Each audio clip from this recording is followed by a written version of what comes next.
I'm gonna ask you, are you responsible for getting that Taylor song in the trailer? I mean, you know. You phone a friend? Shoot a text, maybe? You know. Why was this important? I think it goes back to what we were just saying about how the story resonated with so many people. So there's a great responsibility. I'm Spider-Man. I'm Spider-Man. I'm Spider-Man. The rings, the mixing of... I don't dress like this in real life, but like I'm having to like do interviews and talk, so I'm gonna wear like a crazy pattern because this is a tiny movie. Like it's big and flat. Back in 2014, before Blake Lively and Ryan Reynolds became the wealthy and powerful couple we know today, they were just a newly married pair, not even parents yet. Ryan wasn't Deadpool at that time, and Blake certainly wasn't Lily Bloom. Despite that, they had very high opinions of themselves.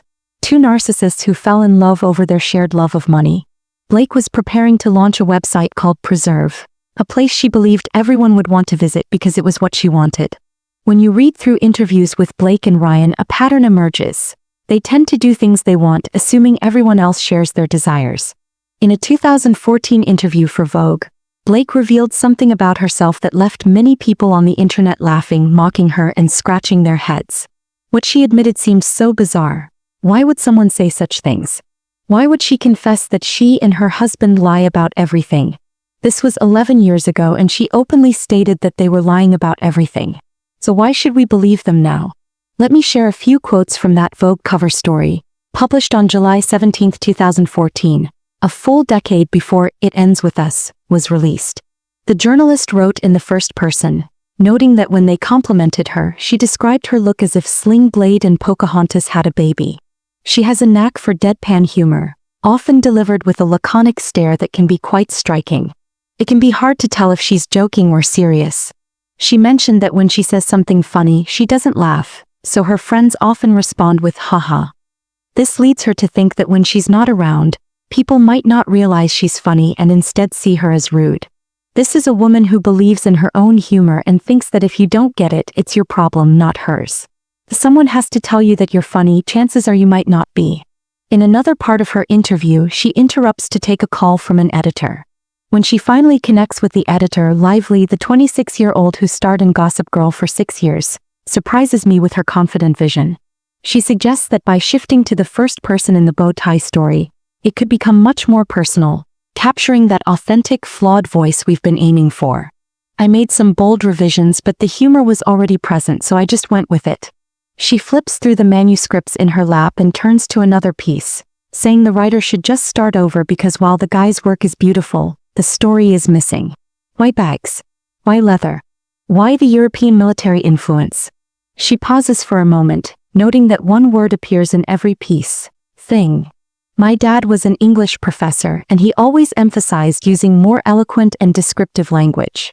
Gossip Girl wasn't a massive success. In fact, there are cable shows that perform better.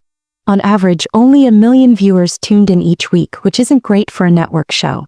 Yet she remains confident. She acts as if she's from a popular sitcom or drama, but in reality, her show was just average with only moderate success. She spoke with such authority and disrespect, and it only escalated as her fame grew, inflating her ego. In a 2014 interview, she mentioned her husband Ryan, saying, "He's a part of it because everything we do in life we do together. If I'm working on a movie, he helps me with my character, and I do the same for him, whether it's picking out a coffee table or deciding what we're going to eat. He's a beautiful writer and has written a lot for us. He has a great sense of what works and knows me well enough to tell me if something isn't as good as it could be." She expressed confidence in him as a future father and leader, stating he was meant to fulfill those roles. She appreciated that he had lived a full life before they met, making him the person he was meant to be, allowing her to share her life with him and grow together.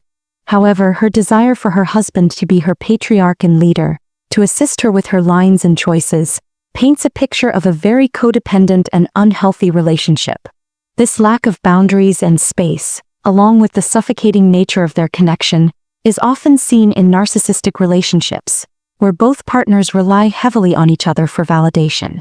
Ironically, this is a woman who claims to be a feminist, yet in 2014 she sought a patriarchal figure in her husband, which contradicts her current beliefs about independence and empowerment. Her views seem disconnected from genuine feminist principles. She doesn't even realize how ignorant she sounds, and her sense of entitlement is astounding. I can only imagine how frustrating it must be to be around her on a set, where she believes she knows so much more than she actually does. Her conviction that she is superior and all-knowing likely makes it difficult for anyone to have a meaningful conversation with her. So when I say it's not all Ryan, I mean it. Blake is definitely part of the issue. In another interview with Glamour, she openly admits that they fabricate stories. The journalist mentioned a comment Ryan made about their daughter, and she laughed, saying he might as well work for the Inquirer. She pointed out that when he talks about my daughter, he's never actually referring to her. It's all made-up scenarios. Sometimes he runs these stories by her just to get a laugh, and she expressed how much she loves him for that. I mean, she loves him most of the time, but especially when he writes those things. It's concerning that she finds it amusing that he lies and tweets publicly. This is the kind of thing you typically wouldn't say out loud. If she truly understood social cues and etiquette, she wouldn't admit to enjoying the fact that her husband lies. It suggests that her moral compass is not aligned with that of a typical ethical person. She revels in his dishonesty, even acknowledging that he might as well work for the National Enquirer, since every time he talks about their children or shares a story he's lying, and she knows it and admires him for it. In the same Glamour interview, she continues to elaborate on this. She and her husband enjoy acting and hiding behind different personas. They admit to wearing masks and pretending to be people they're not. My husband and I are quite shy, and we find that we express ourselves best when we're acting when we're not ourselves. It's strange to think that very shy people have to share that part of themselves with the world, and sometimes it can be hurtful.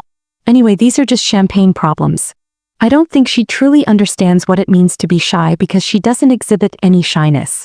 A shy person wouldn't behave the way she does. What she's done is acknowledge that she and her husband hide their true selves and intentionally deceive others by pretending to be someone else. If you're someone who admits to lying and you acknowledge that your husband lies too, how can we trust anything you say?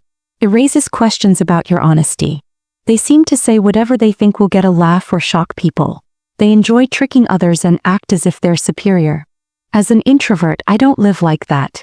I don't pretend to be someone I'm not. Shy people don't need to fake their identities. It's those who are trying to deceive who do that. She essentially acts like a con artist, and so does he. There are many actors and actresses who are genuine and can express themselves without losing themselves in the act of pretending. It's frustrating to see how they act every time they're in the spotlight. She claims that everything he says is a lie and she loves that. Why should we trust anything in their lawsuit? How can we believe anything he says? We know he's not a marketing genius. We know she didn't file a complaint with HR and she didn't go to the union. It's clear she's lying about him sexually harassing her and about him starting a smear campaign. They've been telling the public who they are for over a decade. Yet Hollywood seems to overlook it because they think Ryan is beautiful and want to celebrate this couple's looks. Personally, I find them both quite average. I don't usually criticize people's appearances, but neither of them stands out to me. She's had extensive plastic surgery, breast enhancements, multiple nose jobs, eyelid surgery, and lip fillers. While I'm not against plastic surgery, her natural beauty seems absent. Without all those enhancements, she would just be Blake Brown. In fact, her name isn't even Blake Lively. She legally changed it before turning 18. Blake Brown sounds too plain, I guess. Yes, both of them are dishonest and they share a very codependent relationship. I want to highlight a part of this article where she mentions that she likes her husband to choose her meals. She doesn't make any decisions without consulting him, and she presents it as if it's romantic. But honestly, it's not romantic at all. You should be able to decide what to eat without needing to ask someone else. You should be able to get dressed without having to consult your husband. You don't need to check in with him about everything. It seems like she's being controlled by him and she doesn't even realize it. She's putting on a facade of self-empowerment, but it's not genuine. Just because someone appears strong doesn't mean they're in a healthy relationship. Even people with questionable character can find themselves in controlling situations. He has completely manipulated her into thinking that this codependency is normal and acceptable. It's as if he's involved in every aspect of her life, framing it as a partnership. Remember when Ryan told Justin that if they weren't together, it would be the end for them? That's a pretty alarming statement. Sounds like something a family annihilator would say. If we're not together, it will kill us. That's how I'll wrap up this video. What do you think? Let me know in the comments below. Don't forget to give this video a thumbs up, subscribe to my channel if you haven't already, and click the bell so you never miss an update. Thanks for watching everyone.